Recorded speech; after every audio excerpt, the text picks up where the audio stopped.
ride with me to the other clans and we will defeat the sky people. You can't start the car. Johnny has the keys.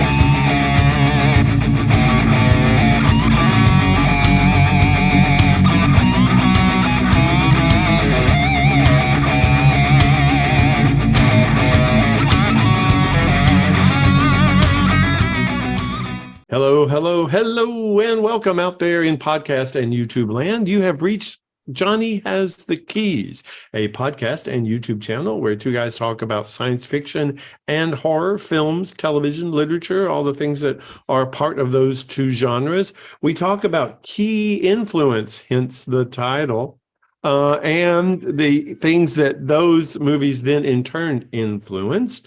I'm here with my good friend Tim. Tim, how are you? Great. I love your little key references there. That's pretty funny. It's very key to do that. Yes. You're much better at the impromptu intros than I am. Well, you are. I mean, I did miss the fact that if you guys are new to us, we're glad you found us, and we hope that you'll subscribe or consider becoming a patron, or just helping us, giving us a review, any of that. And if you're returning, thanks for returning. Please tell more of your friends. We'd love to keep doing this. Yeah, so, absolutely. But yeah. Well, what's been going on? My genre week. I think I told you that I had recently caught Halloween Ends. Yes. Which is the last of the recent Halloween trilogy produced by Jamie Lee Curtis and John Carpenter. Basically what I'm calling their retirement fund. Because I mean, literally, they're like, you know what? Let's get together. We can do this. We basically own this because we're the major operators and make some money. And I don't blame them. And I actually really enjoyed the first film, because there were really cute, like, homages to the original, usually with like a camera shot or a scenario or something. And I was like, oh, this is cool. But you know what? Once you see that in 3 movies, it gets kind of old. And Halloween Kills is just a hot mess, the middle one. And then Halloween Ends is really controversial because people either really like it or they really hate it. And most of them, I think, really hate it. I just kind of got I thought it was good to begin with, and then it just kind of petered out for me and turned into the same thing they've been giving it. Fan service would be your word. Is However, it directed by Carpenter?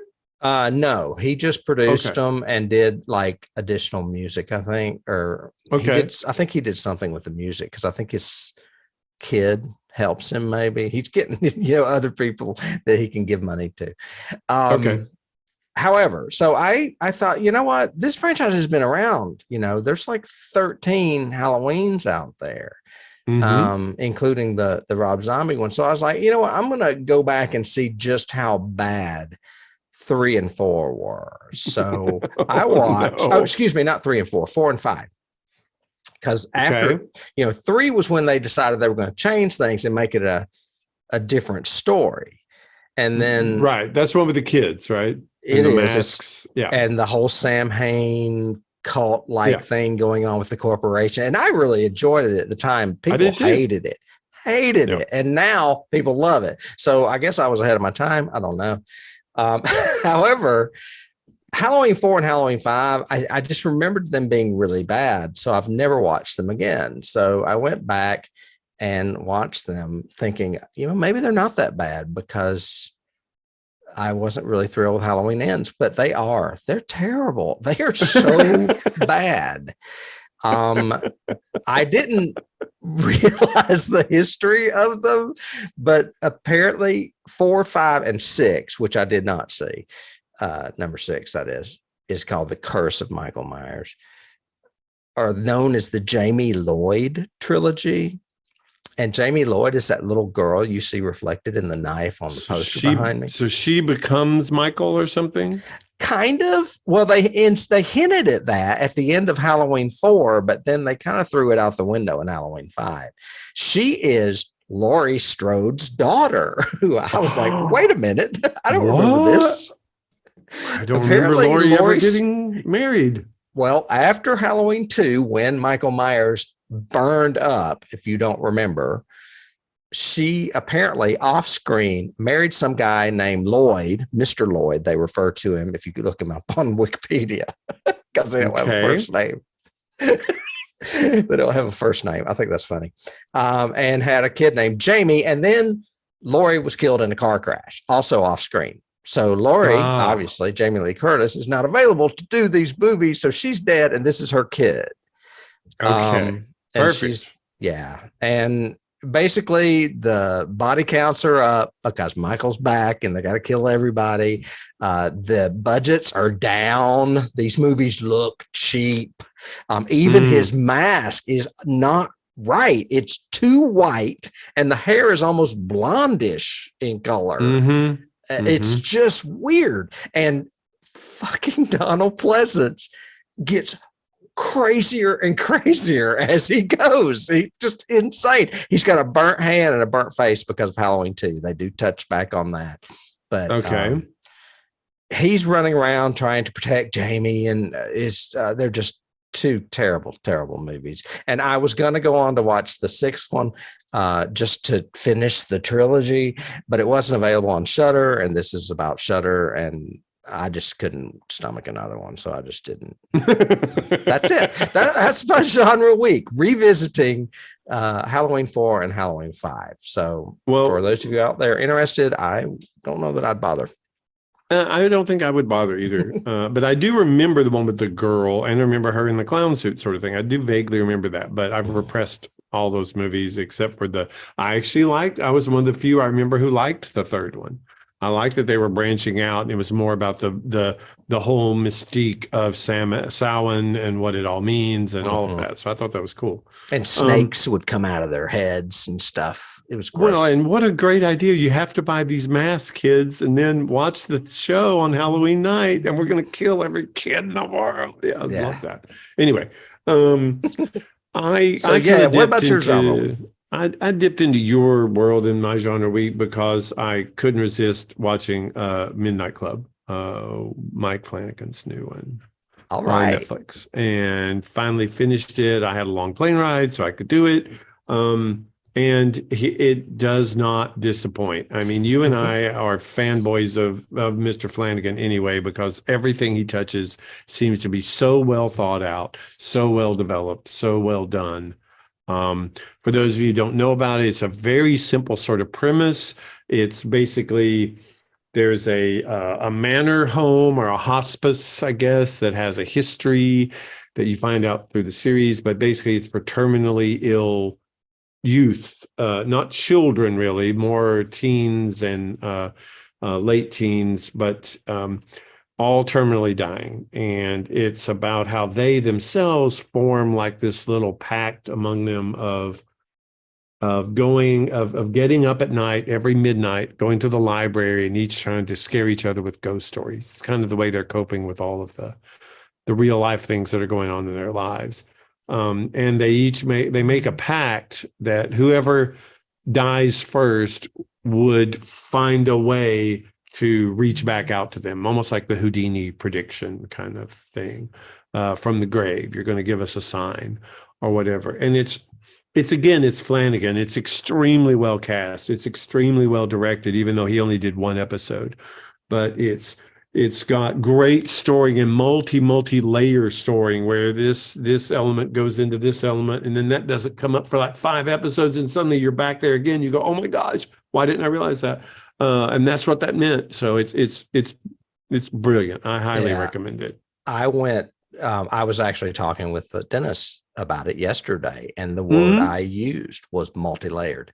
It is his writing and his storytelling is so multi-layered. It's got depth. It's got so much more depth than Halloween 4 or Halloween 5. That's for sure. I mean, there's just the stories work on multiple levels. And I like the fact that Flanagan is doing with horror what Carpenter did a little bit, but what like Mel Brooks did, and casting these same like 4 or 5 people in all of his works, and kind of building up his own little troupe sort of thing. I mean, coming from acting the way we have, I really like that. The fact that he gives them all such dissimilar parts in each of these series he's doing or movies he's doing. And then that was compounded in this one by the fact that when these kids are telling stories that, obviously they're fictional, it's based on a bunch of short stories, right? Or like Goosebumps kind of thing. But it's the cast in their stories, which are being recreated in the series, are the other kids in the Midnight Club, which is really cool, playing different characters and everything. But, or the doctor from the hospital is playing a detective, in one of the stories. That's really cool. She's like a witch in one too, or an evil person in one too. Yeah. And that's Heather Camp for all you fans out there of Nightmare on Elm Street. He's cast her. So, I mean, he pulls from the caves of horror. He finds these forgotten treasures. And it's funny that you mentioned that about casting, because we both are excited about this House of Usher project he has coming up. Yes. And Mark Hamill's in it, and I'm like, is he going to be a part of the troupe? Is he going to be in new things too? It's just really cool how he is doing this. Yeah.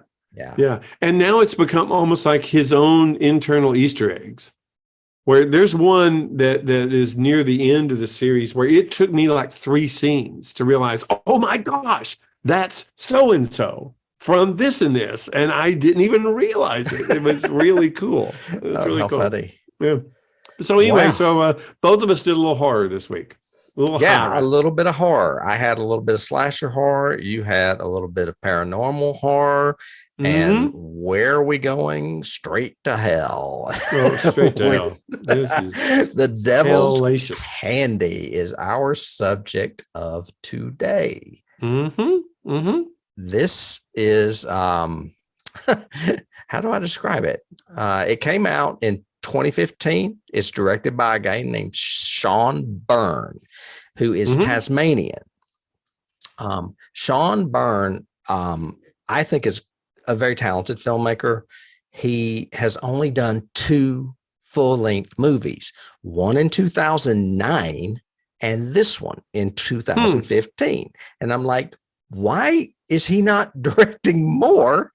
I don't know why people wouldn't see potential in this guy. The story, I'll give you a brief synopsis, or it probably won't be brief because I really don't know how to do that. It is about the film opens with what I would call a man-child. He's played by Pruitt Taylor Vince, who's a great actor, by the way. He's kind of an adult, but with a childlike mind. He's hearing voices, and the only way he can drown these voices out is by playing a really loud electric guitar. There is what I would call maybe an accident where his mother falls down the stairs. He could have potentially pushed her. We're not really certain, I don't think. And she dies. Really? We're not certain? Really? Yeah. Well, maybe he killed her because his father comes home later, and we learn later that his father died that night too. So he is in an institution because, like I said, he's not altogether right. He hears voices, and like I said, he's kind of got a special needs thing going. I think there's something not quite right with him. Definitely.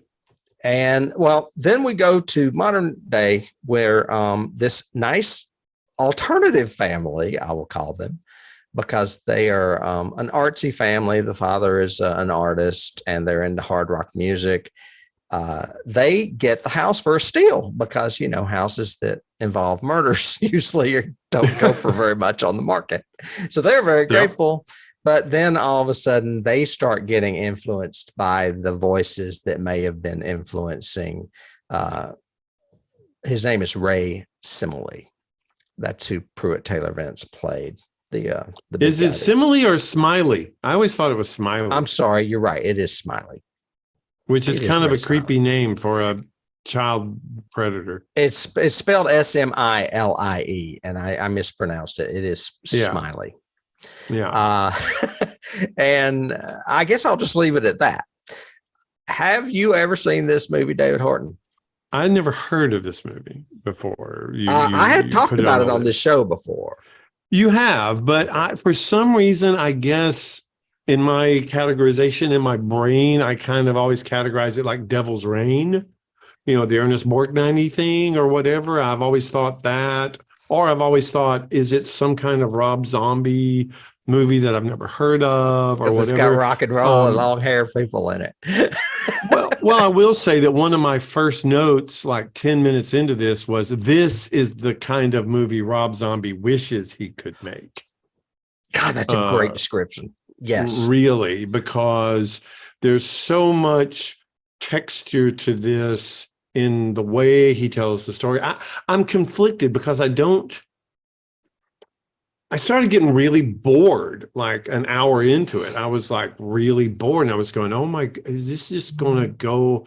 I'm not getting it. I wish I could help you because I like some of the actors and I love some of your story. And then suddenly it heats up in the last like 20 minutes. They're like, oh my Jesus, literally, oh my Jesus. It's like, it's really, but this is the kind of movie that I think Zombie wishes he could make without getting so twisted and so crazy and so brazen that, because the brazen stuff cinematography wise that Sean Byrne does really works. Like one of my favorite things is the montage with the guy, Jesse, I think the dad, whomever, painting Jesse. And these intense close-ups of brushes and oils and going in and all this intercut with the other guy committing a murder and mopping up and the blood and the drain. Yeah. And the drain and all. And it's just really a cool montage. And I was going, that took some nuts to put that out there. That was really good.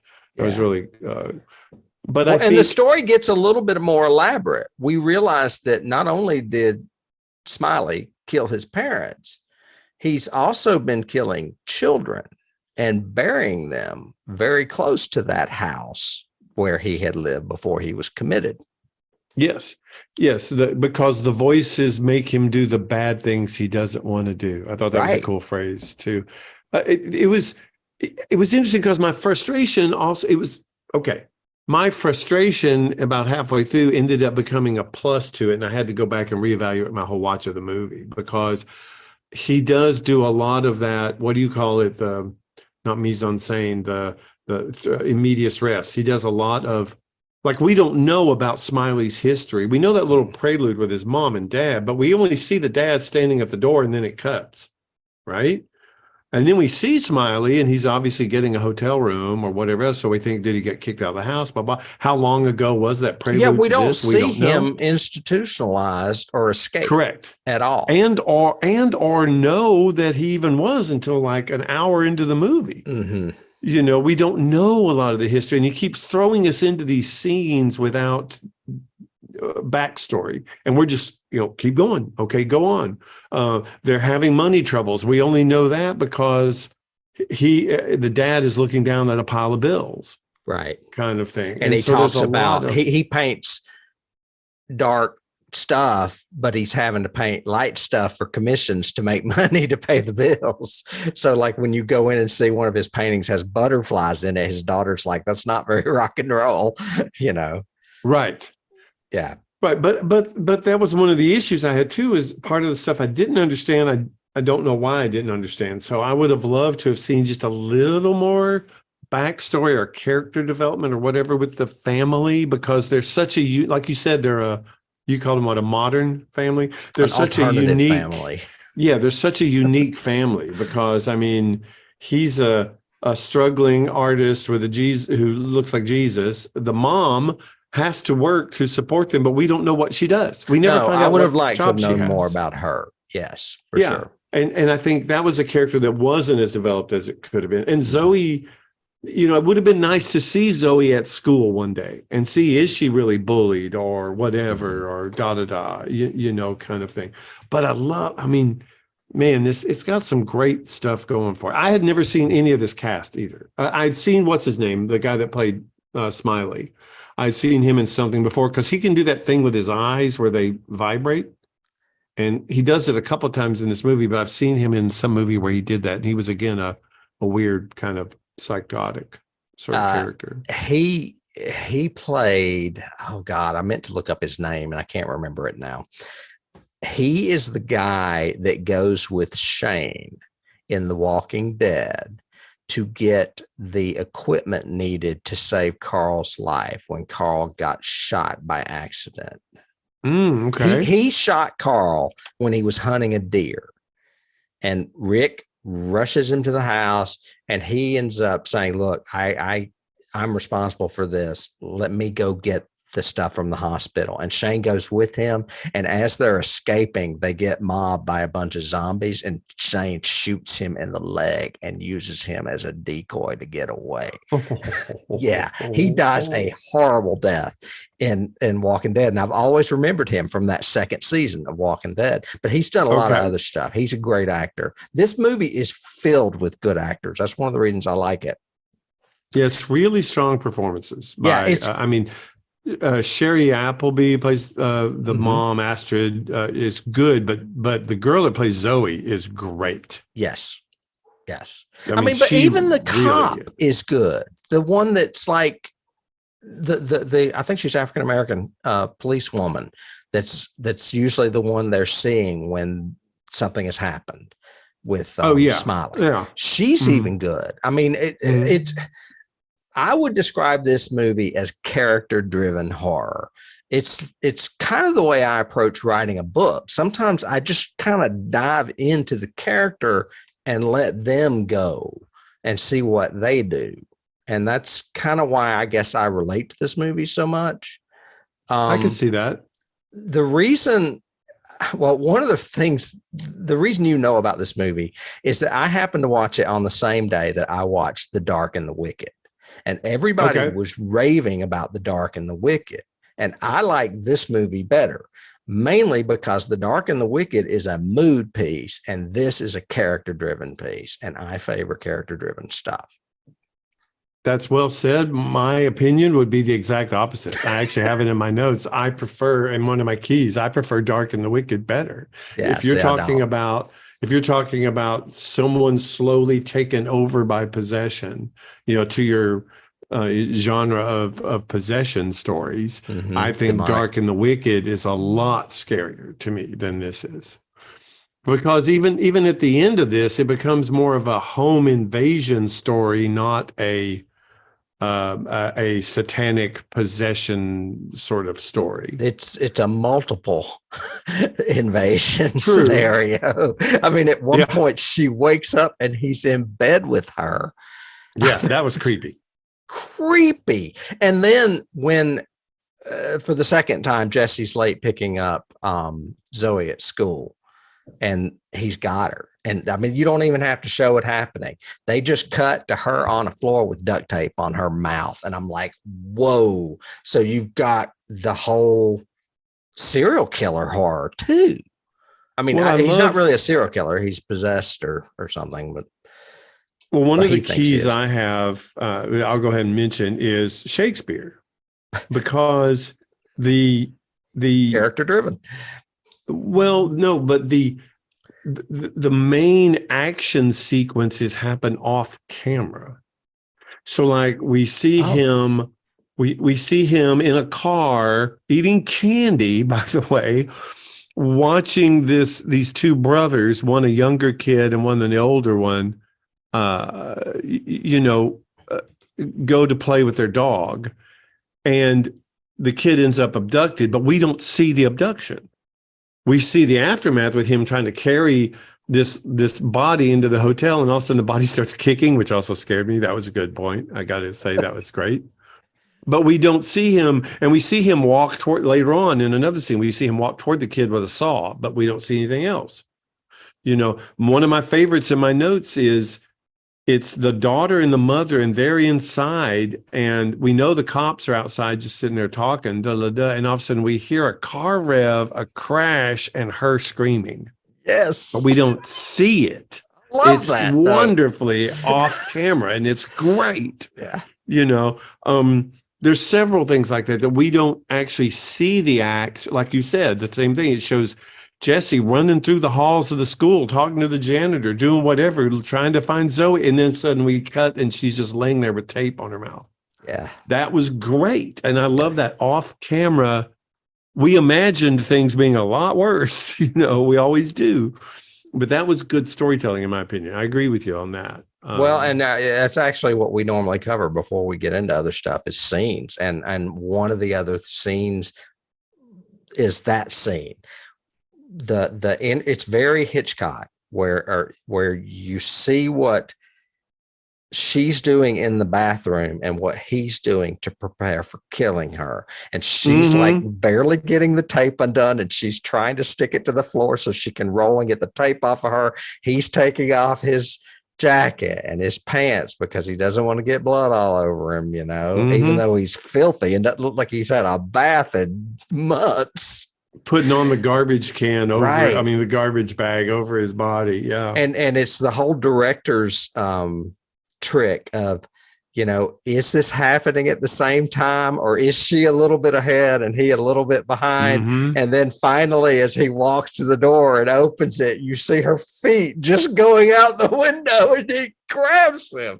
I mean, I love that scene. I was like, also the scene that you talked about that was the montage. Excuse me, I just hit my microphone. With him painting and him cleaning up the blood from the kid that he abducted earlier in the bathtub. I had forgotten about that. I was like, wow, that is gorgeous and so sick at the same time. Well, and it also is an homage back to the very beginning of the movie because we get the little prologue with Smiley, but then we get the establishment of Jesse is him painting to that heavy, heavy, heavy metal music. I don't know who it was, but it's some kind of, it's reminded me of like, Du hast nicht, or whatever kind of music. Pantera and Metallica definitely had songs in there. And I think Megadeth may have too.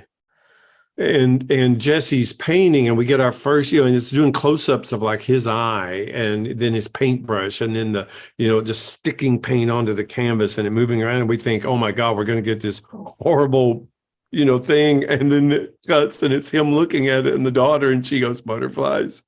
That was just such a great moment to establish them. Yeah.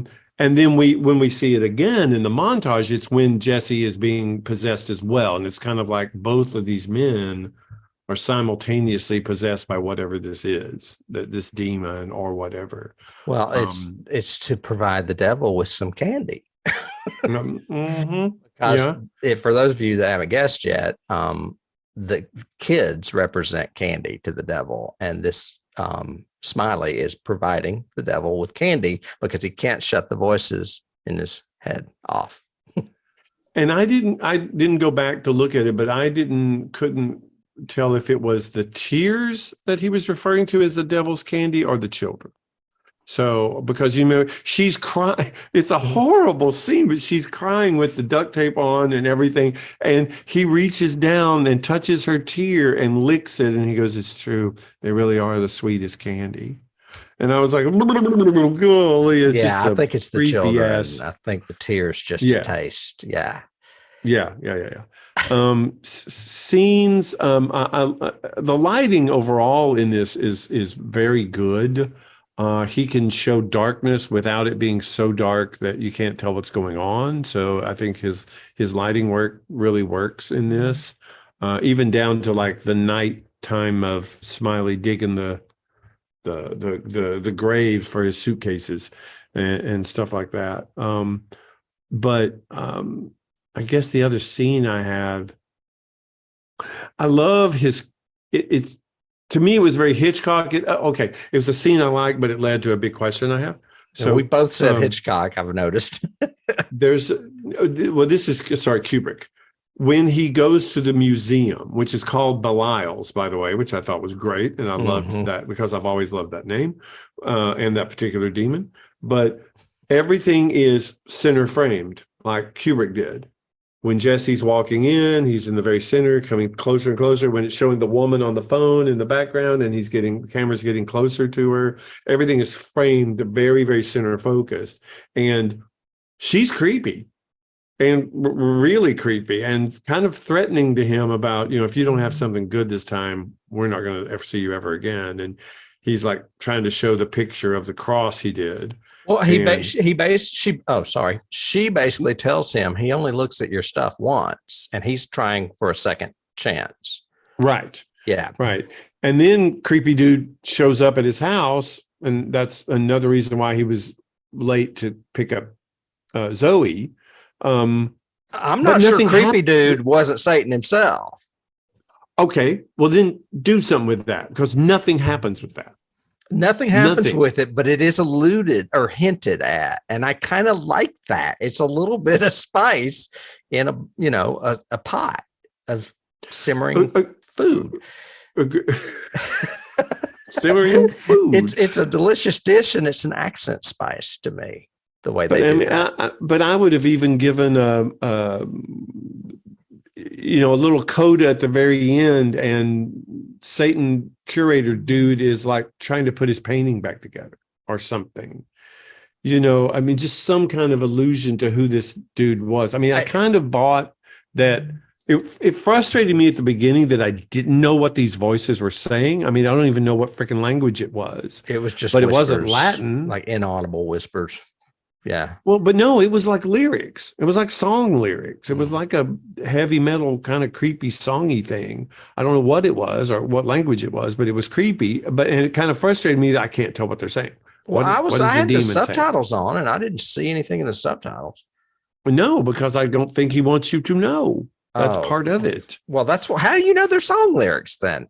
Oh, because there's some kind of song from some weird group, one of those heavy metal groups or whatever, one of those group things. Oh, I'm telling you, it's is this your heavy metal bias? No, I like some heavy metal. I love Metallica. Metallica loved this movie. I'm just not into for the next 4 minutes, I'm literally just going to scream into this microphone. One thing I will point out, and for listeners that aren't longtime listeners, you'll probably not remember this, but when we talked about The Dark and the Wicked, I didn't like it for the same reasons. There was not enough explanation. And here you are wanting more too. So I think it's kind of funny. With that.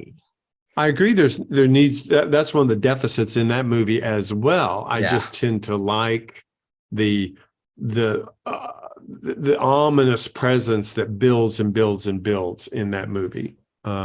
Whereas in this one, I get frustrated by the lack of information, but I ended up liking it by the end and realized why he did it and why he kept it kind of ambiguous. Mm-hmm. So there's that.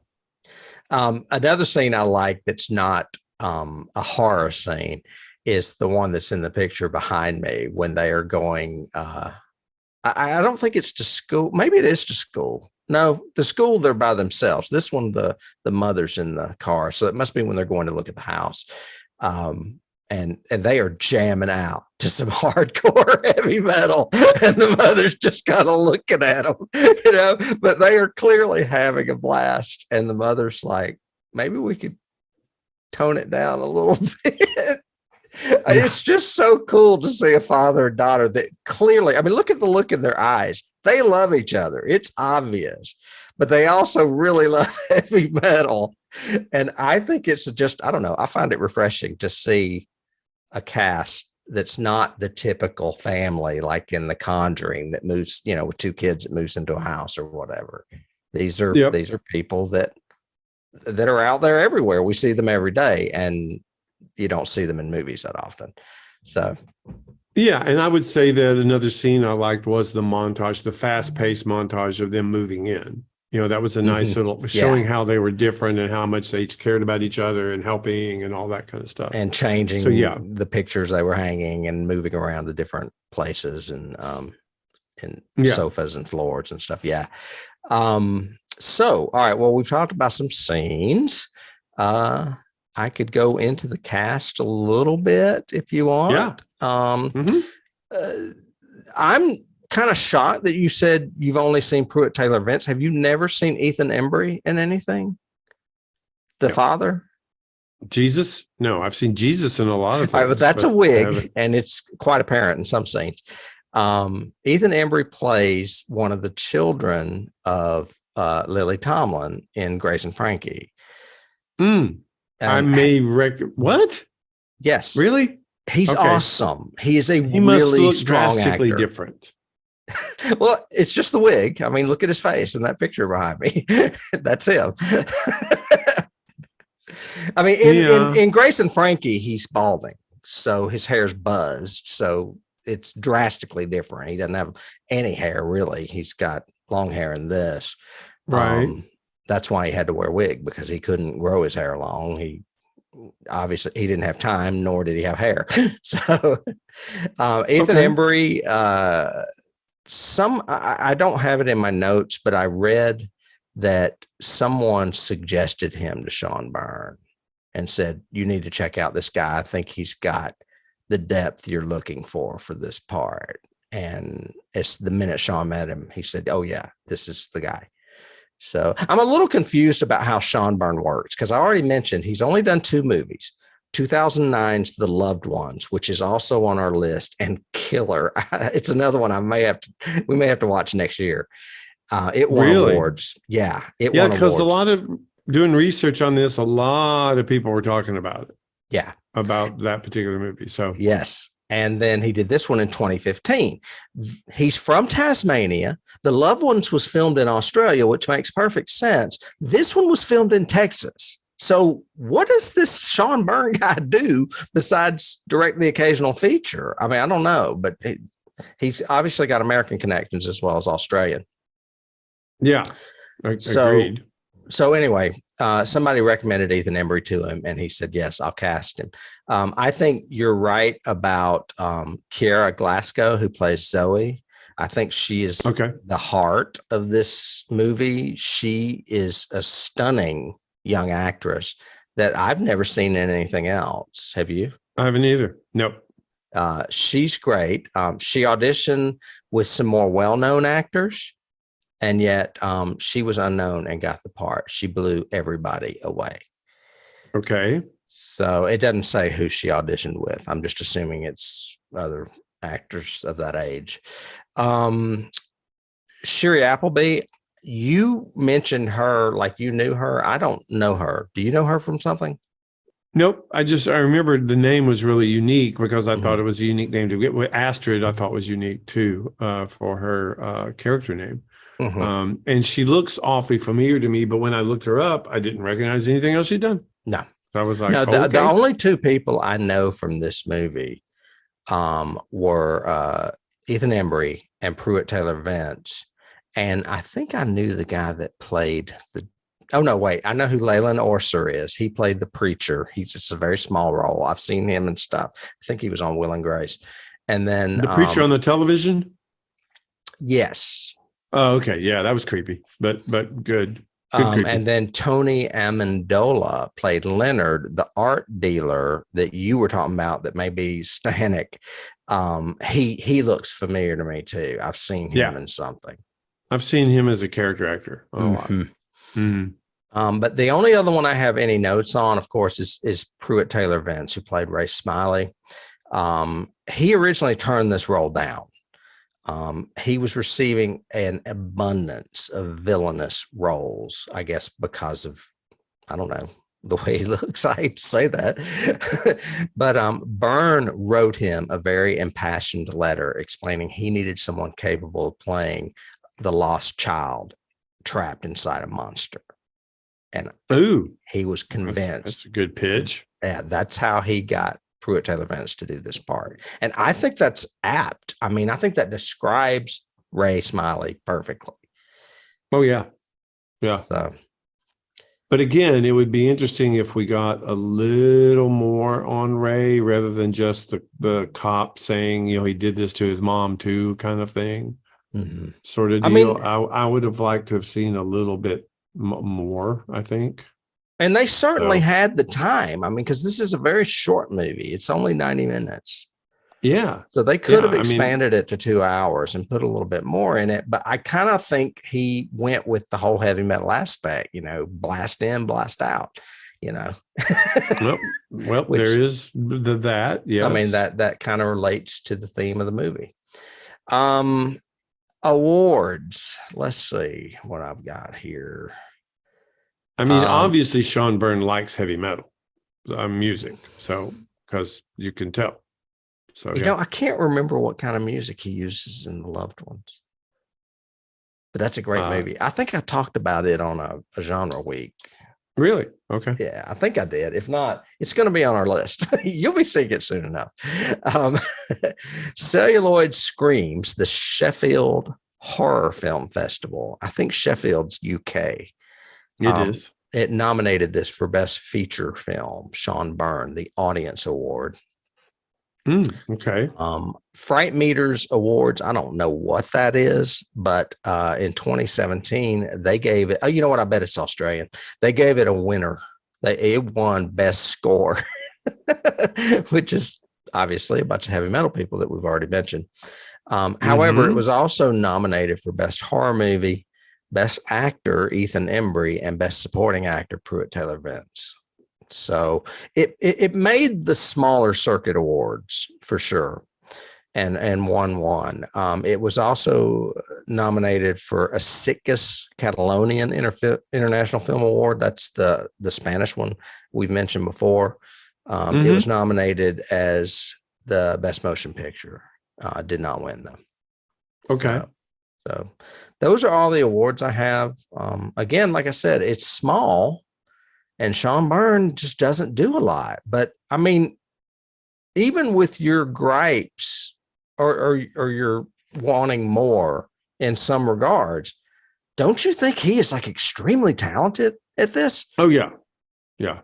I think the movie has some great things going for it. I mean, I'm not saying that. I mean, I would rather see this than Halloween Ends again. Oh God, yeah. Oh God, yeah. I mean, I just saw Halloween Ends last week. I just saw this last week, and I would rather see this again immediately. And I've seen this twice already. Yeah. So.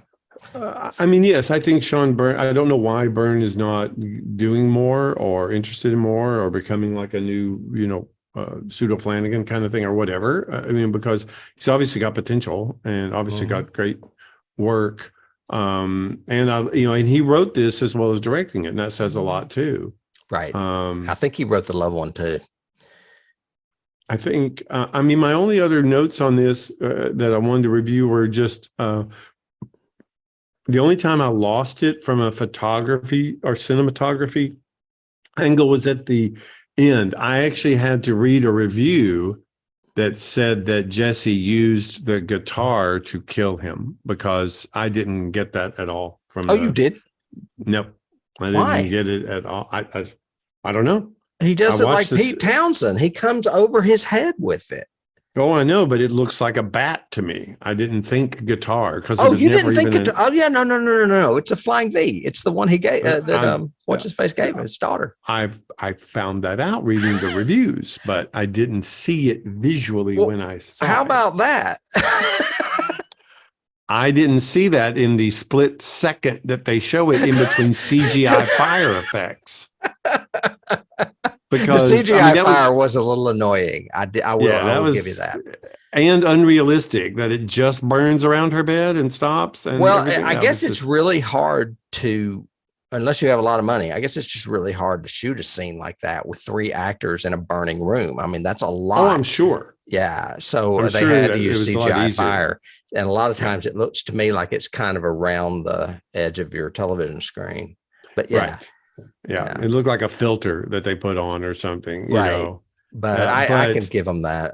That didn't bother me that much. And then we had said earlier, I would love to just delve a little bit more into the wife and the mother, her relationship with Zoe, where she works, why she's gone every night, that kind of stuff. I think it would have been cool. I mean, she does make the comment about it'll take me 2 buses to get to work. Right. So we know she lived wherever they're relocating from is a long way away, kind of thing. And the only other comment, you'll appreciate this, I put in my notes was, I'm sorry, if you're going to make your lead look like Jesus, why don't you comment on that or play that up or do something? about, because literally that was a choice. He could have had any kind of style hair, obviously. But does long hair and a beard like Jesus make me an artist? Is that what he was going for? I don't know. Or a headbanger. I mean, because I would think a lot of heavy metal people probably have buzzed heads too, not just necessarily long hair. Yeah. These days, anyway. Back in the day, it may have been equated with long hair. Yeah. I lost my train of thought. I would say something interesting though. I don't know. I'd have to watch both again, but I think I could probably make the statement that I would watch this again before I'd watch Hereditary. Oh yeah. And people think it's like this brilliant piece of horror art that's great. And I think it's good. It's okay. But I ended up caring more about the characters in this than I did in Hereditary. That's hilarious because last night I decided I wanted to see Hereditary again. See, great minds. What are we talking about? Oh, that's so funny. Yeah, love both of them. Better than Dark in the Weekend. I have what we hear, the voices that this is in my notes. The voices that we hear in the movie are actually a song from a band called Sunn, SUNN, O apostrophe. So apostrophe. I don't know who that is. Sunn O. Called. Oh, you know what? I don't even know what language that is. But wait, nope. Here, the lyrics are Hungarian.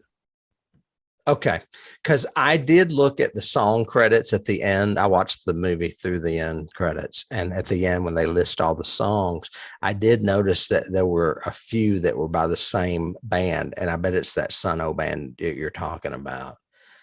Yep. And they must be just a Hungarian metal band, and maybe that's why we didn't understand the whispers, because they're Hungarian and they didn't want to interpret them in the subtitles. I think so. I think maybe he wanted it to be, he didn't want to hear that your mother sews socks, or whatever. He wanted it to be that kind of mysterious. We don't know what, because again, you said it earlier, and I didn't support you enough on the thought that what works in this movie is the characters, even though I don't think they're as developed as they could be. The fact that we kind of feel sorry for Smiley at the beginning because he's saying I have to play it loud because it makes the voices go away.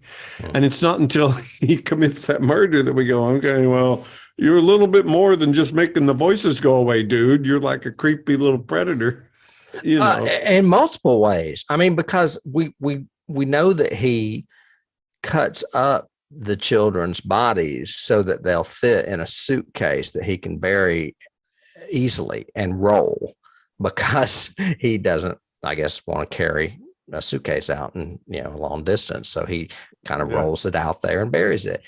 However, he is so struck by Zoe that he gives her a guitar.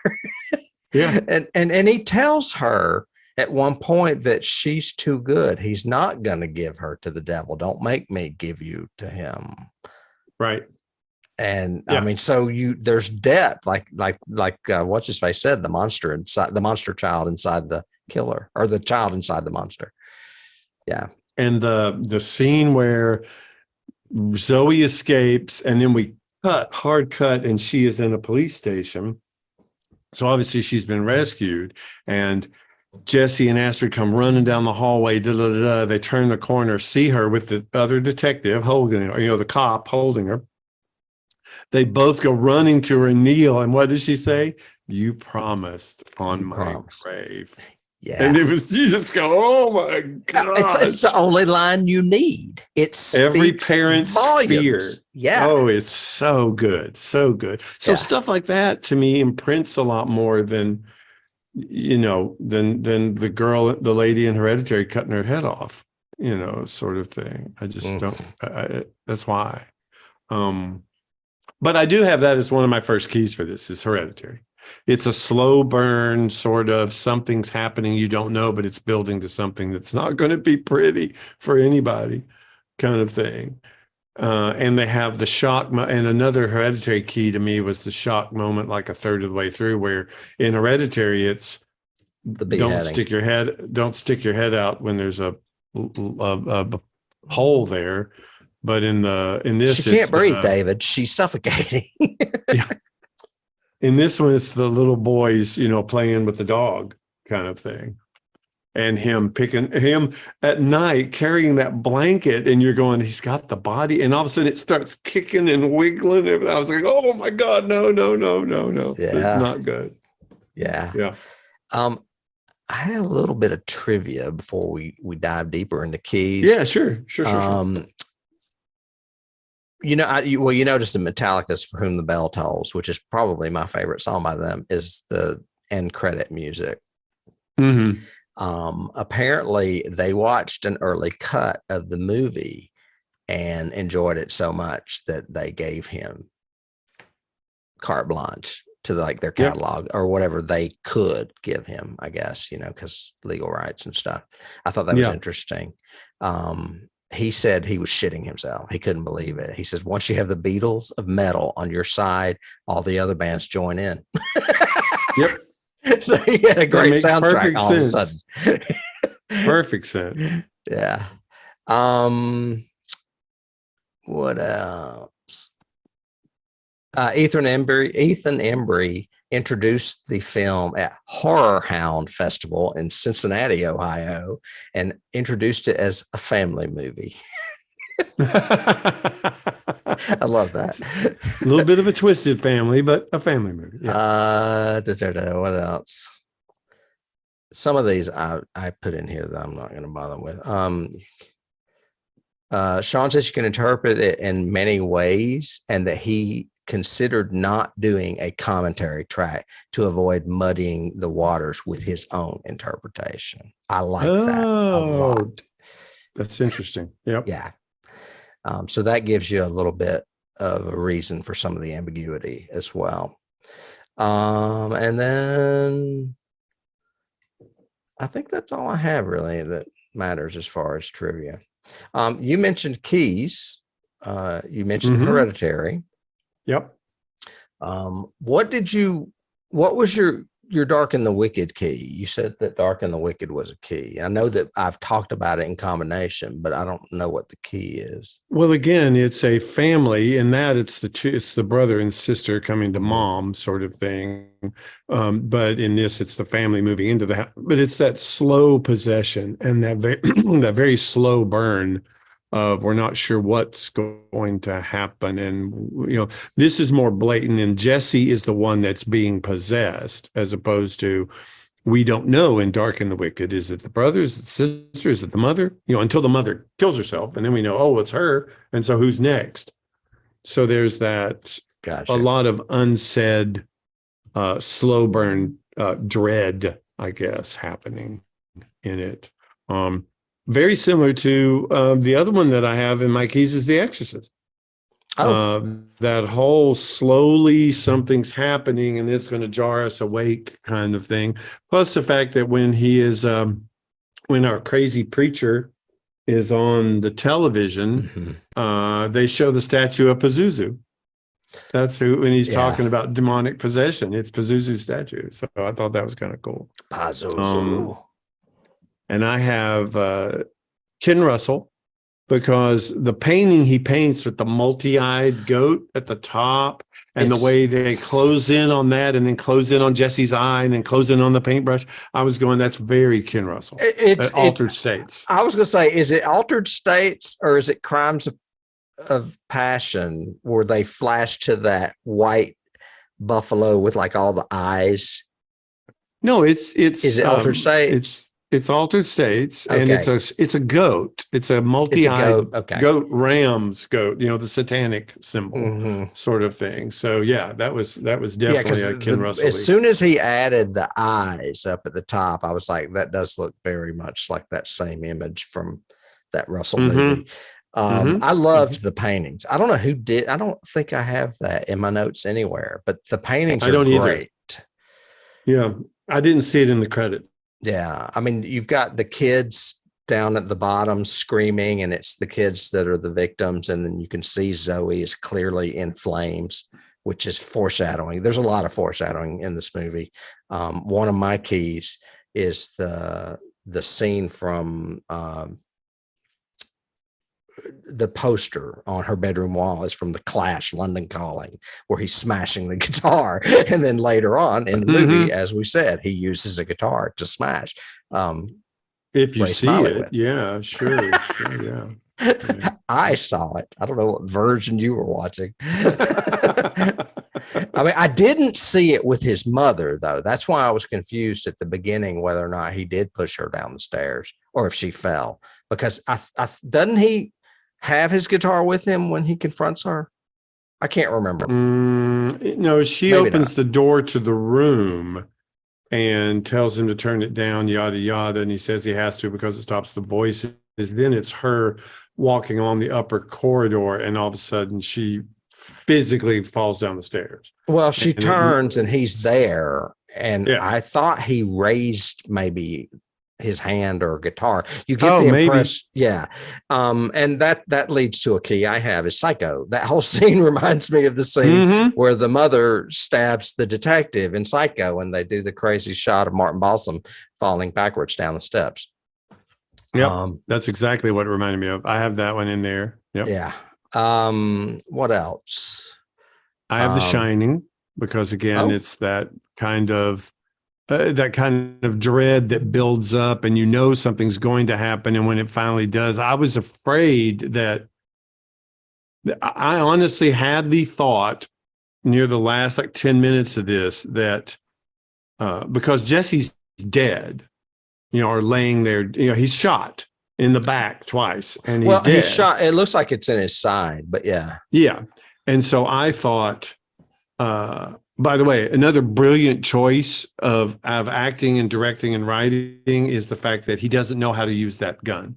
He uses a rock. That's what he normally uses.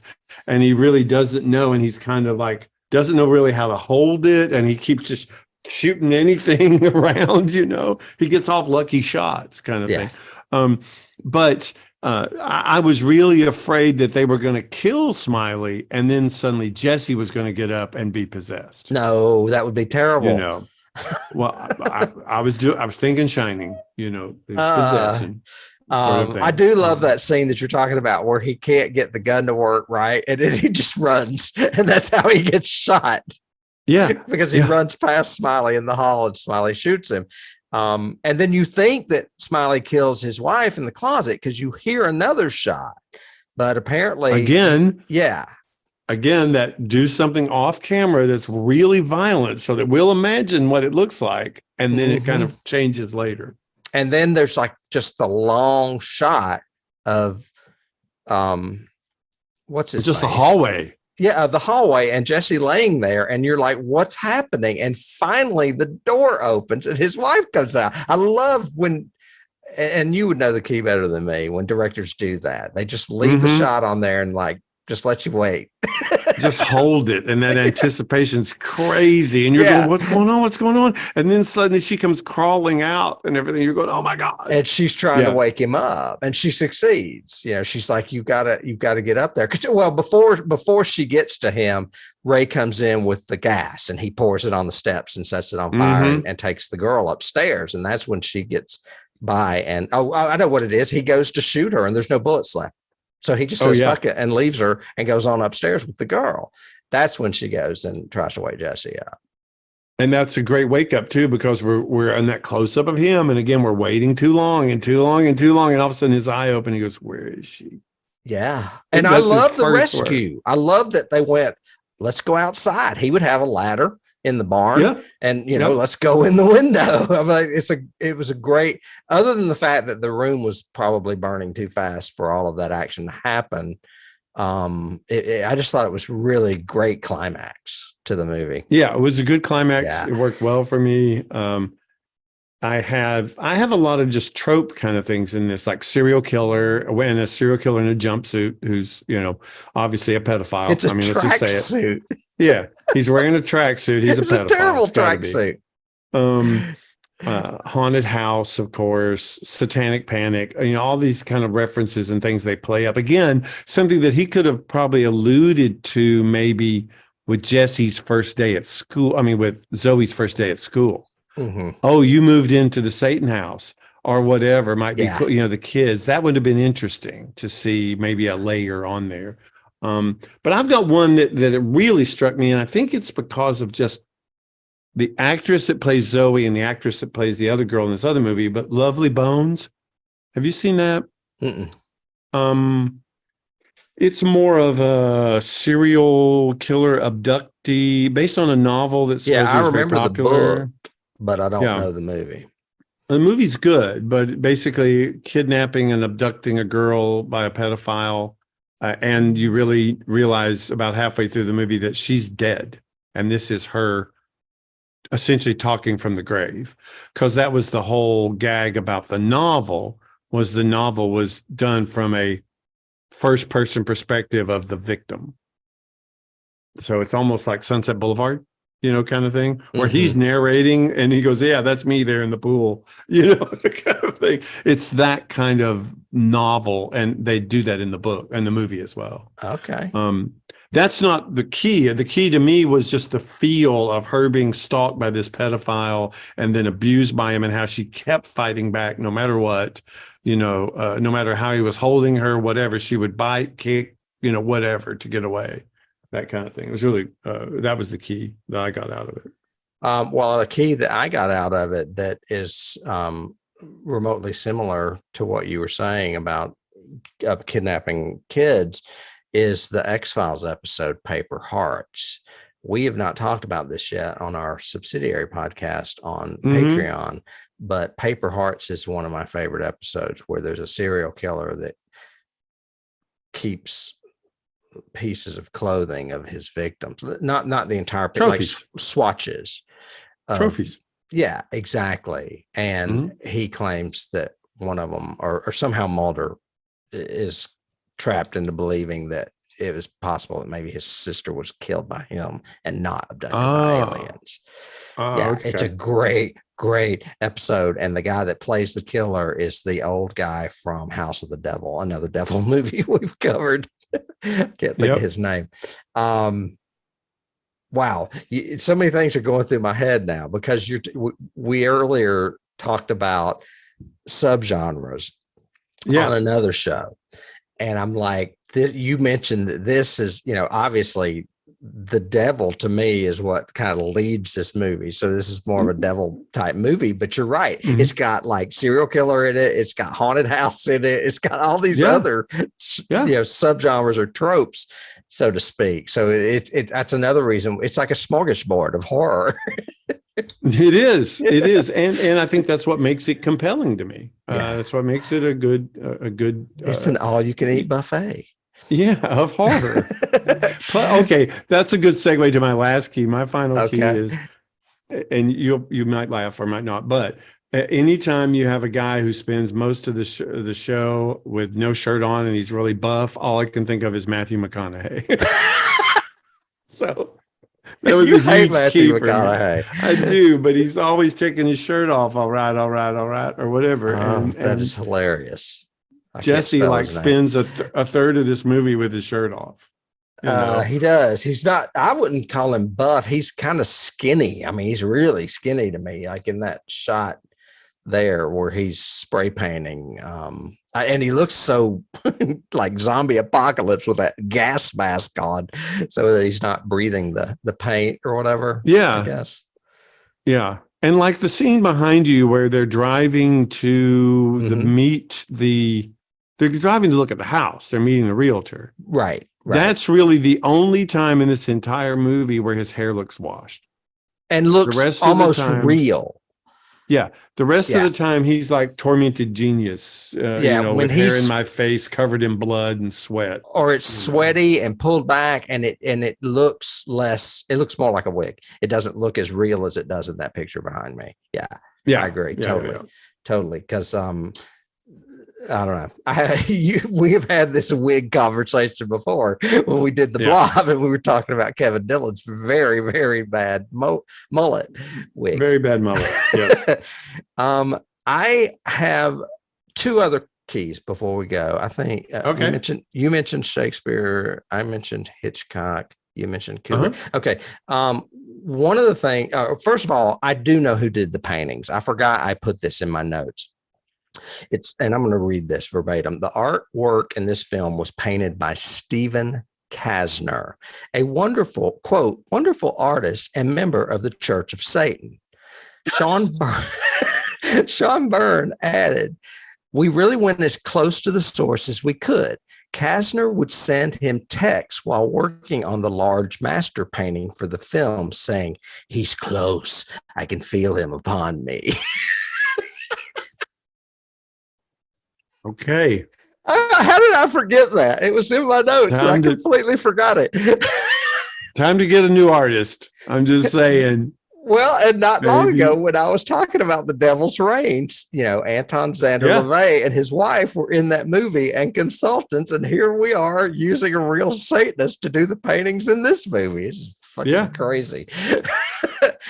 And then lastly, I don't know who said this. I'm assuming it was Sean Byrne, but somebody said that one of the inspirations for this movie is the brilliant song by Nick Cave called Red Right Hand. Okay. And we have never heard of it? Yes, you have. We've talked about it a bunch of times. No, we haven't. Yes, it is the music that is used in Scream. It was used in the X-Files episode. Yes. Okay. Yeah. Ascension. Okay. Sorry. Yes. I'm terrible with music. I'm terrible with music names. I'm the music guy. Yes, you're the music guy. Yeah, I'm the soundtrack guy. But so anyway, there he is. There's Jesus. Yeah, so, bloody Jesus. Bloody Jesus. So yeah, I appreciate you picking this one because again, it's another one that I would never have been drawn to, even from the posters or anything else. I would have gone like, no, not my cup of tea. But I was really, like I said, I was frustrated. I even have my notes. Why is it that I'm not interested? It's been 45 minutes. But then I got interested. And then thinking back, the retrospect was actually better, that I didn't know all that stuff to begin with. And it made it even seeing better. It for the second time was better for me too, because I remembered liking it a lot. And then I thought, oh my God, what if I don't like it? I was so scared I was going to sit down and think, oh, that was not right. But I was not. I feel like I'm justified. I really like this movie. And I think it's really sad that the girl that played Zoe and the Sean Byrne aren't doing more stuff. Yeah. They should be out there doing it because they're both very talented. Yeah, so, totally agree. Totally. Kiara, you and Sean, to call up Mike Flanagan, see if you can do a movie with him, maybe, or a series or something. I guarantee you he knows about this movie. I bet he does. Mike Flanagan has seen this movie. I would say so. Yeah. Great. So that's it for us for this week. Thank you guys for going along with our ride as we try to do a kind of examination of these movies every week. If you are that's new to another us, theme, by the way.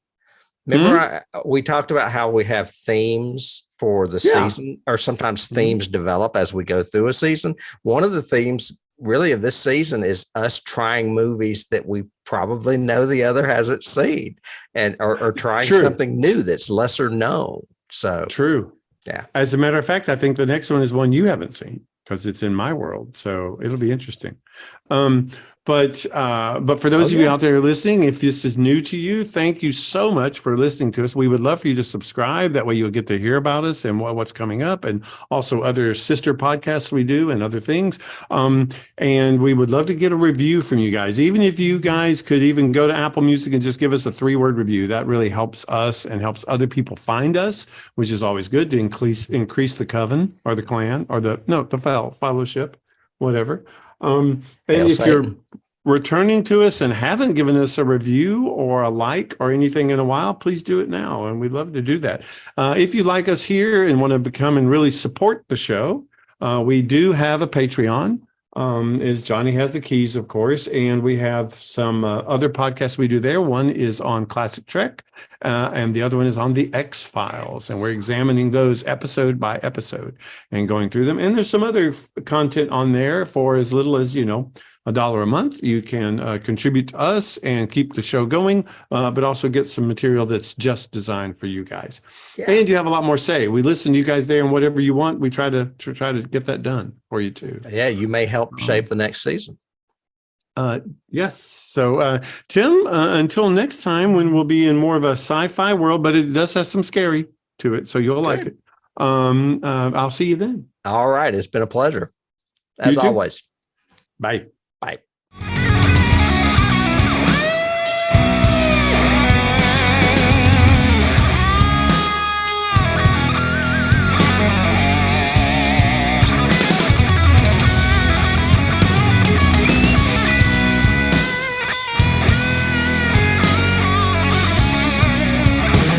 You can't start the car. Johnny has